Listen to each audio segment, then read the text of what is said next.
What's up everyone, Mike D here. In this video I'm going to be showing you guys how I microneedle using a Derma stamp. If you don't know what microneedling is, I suggest you go and watch my last video that I put out called the top hair loss prevention protocol of 2025 or something along those lines. But yeah, let's just jump right into it. So as you can see here, first thing that I do is get my rubbing alcohol out. This is 70% alcohol. I'm in Nicaragua, that's why it looks weird, but I would suggest 70% isopropyl. You can see here that I'm rubbing it all over my head just to make sure that it's sanitized and disinfected and whatnot. I'm also wiping down my beard because I microneedle my beard as well. Next, I get out my Derma stamp and I put it to a 1.5 millimeter depth. You can't see it too well on here, but I'll pull up a picture right now. That's basically what it looks like when it's open, 1.5 millimeters. I apologize in advance for the video quality. It's kind of shit, but I did the best I could with the equipment that I had on hand at the time. And here I go. I basically just start stabbing myself in the beard. I do my beard first. I'm going to go over the entire beard, probably more than once if I'm feeling not lazy enough to actually do the whole thing properly. But I'm going over all the areas that I want to actually see some regrowth on. So that's pretty much my entire beard except for my chin neckline area.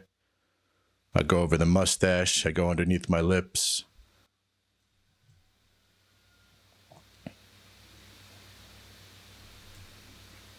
Just gonna get nice and red. And now I'm starting on my scalp. So I do my entire scalp, including my temples, my hairline, and my crown area. I don't do the sides just because those are pretty resistant to DHT and it's not really necessary in my opinion. But I do extra focus on the problem areas, which would be the temples where I'm receding right now. And I try and press this in as firmly as I can. Like, I don't go crazy with force, but I realized after doing this a few times that I didn't really feel like I was going deep enough, because I was sitting there putting a little bit of pressure on and I was kind of red at the end, but I wasn't really bleeding too much. And then one week I tried to push it a little bit harder, just more firm. And I started getting little dots of blood everywhere. And it made me realize I wasn't really pushing as hard as I could have been the whole time. So I'm not sure how effective the first few treatments were, but yeah, I'm going to basically go around my whole scalp here. Ideally, you want to do this with a fresh Derma stamp every time if you're doing it with a Derma stamp.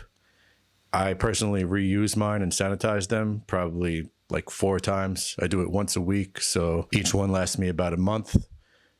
I only started this less than 3 months ago and I ordered 3 of them just to see how I liked it, to see if I would stick with it, which I'm going to. So now that I realize I'm going to be doing this long term, I'm actually going to be ordering one of those microneedling electric pens that the More Place, More Dates guy sells.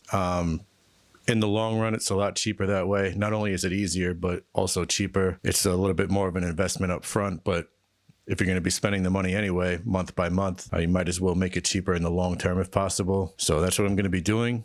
And once I get that thing and I get to experiment with it, I will make another video to show you guys how it works. But yeah, as you can see, I go over the entire scalp. I know the video quality is shit, but you could probably see a little bit of blood on my scalp. Now I'm taking alcohol again, now that I'm finished, and I'm going to wipe down my beard and my scalp just to make sure everything is sanitized again. So here's what my scalp looks like at the end when I'm finished. Again, I know it's a little bit dark and hard to see, but I'm sure you can tell that my scalp is pretty damn red. And there was some drops of blood on it. You can't really see them now that I wiped it down with alcohol, but I think you could see a little bit. Very red. That's what it should look like when you're finished. So if you don't get any redness, you probably didn't do a good job. You didn't go deep enough or press hard enough or whatever the case may be. But if you're bleeding profusely, you probably went too hard or too deep. So it should be a happy medium. It should look nice and red like you actually did something, but it shouldn't be like completely demolished. And yeah, that's pretty much it. That's the whole video. So if you guys found this helpful, please like, share, subscribe, and all that stuff. It helps the algorithm. It's a brand new channel, so I'm trying to grow this. I would appreciate your help. If you have any questions or suggestions, drop a comment below the video. Thank you guys for watching, and I'll see you next time.